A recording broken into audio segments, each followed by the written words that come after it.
when you think about what we heard this weekend and you put everything into context, for the longest time, the Europeans relied on Russia for energy. That had to come to an end in the wake of Russia's invasion of Ukraine.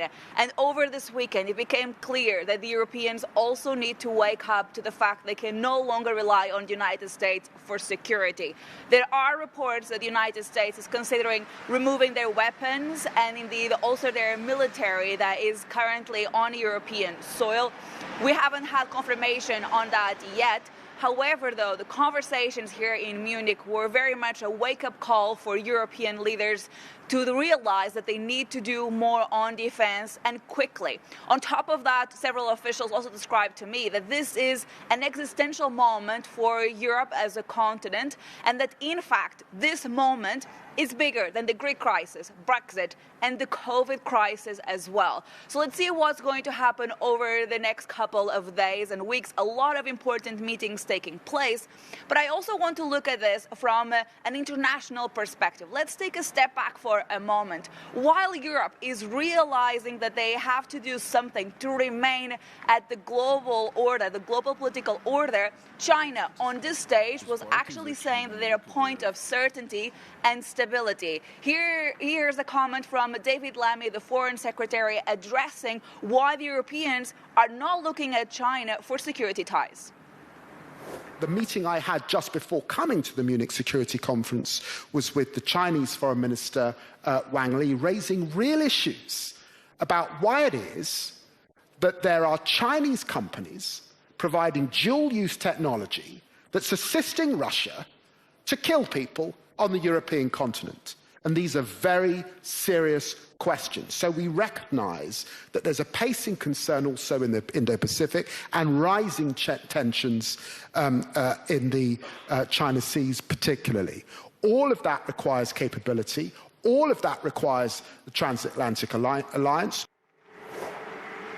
So that's on the security front. But then it's also very clear that the recent trade conflicts are here to stay. Here's a message from the French Minister for Foreign Affairs, Jean-Noël Barrot, on my panel, clearly sending a warning to any country on this planet if they indeed start a trade war against Europeans.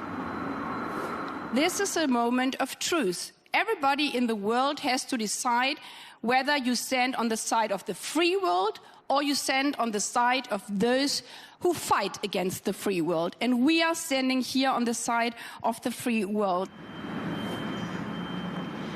The comment I was highlighting to you earlier was from Jean-Noël Barrot. In fact, we showed you a comment from the minister from Germany, Annalena Baerbock. But the comment from Jean-Noël Barrot was very important then, because it really stressed that they are ready to retaliate. The United States is considering further tariffs on the Europeans. They are prepared for that. So when you think about what's happening in the world at this stage, the president of Finland described it very well to me over the weekend. We are looking at a new phase in geopolitics, and it might take 10 years to see things settling down once again. Let's see what's going to happen today. All eyes are on the meeting happening in Paris with some European leaders, again, as they try to regain some sort of seat at the table in peace negotiations for Ukraine.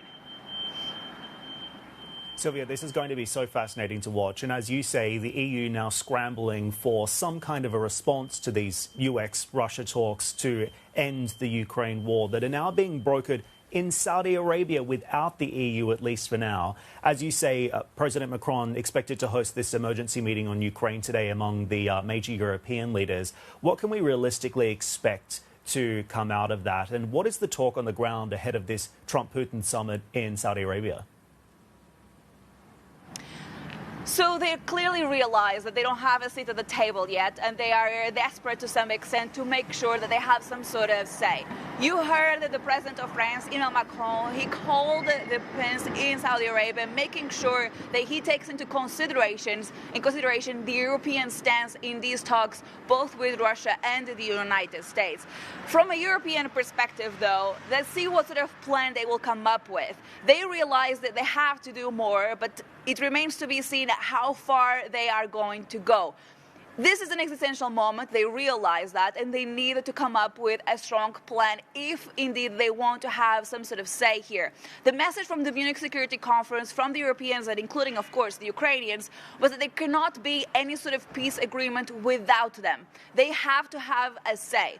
But, of course, what sort of format that is going to take, we don't know at this stage. More broadly, though, let's see indeed how these conversations will unfold. It's important to keep in mind that from a European perspective, we only have a handful of European leaders meeting in Paris today. This is important because they need to also be careful not to upset the rest of the EU, the rest of the leaders. In total, let's not forget, we have 27 of them at the table. And this is important because if there's one thing that the Europeans have, their only strength really, is their unity. So they need to remain united in this context too, if they want to have a significant say in peace conversations for Ukraine. More broadly, I'll just wrap up with this comment. I've been told several times when reporting on European politics that Europe as a whole moves forward in times of crisis then, and this is a new moment of that. So let's see whether they will be up to the task.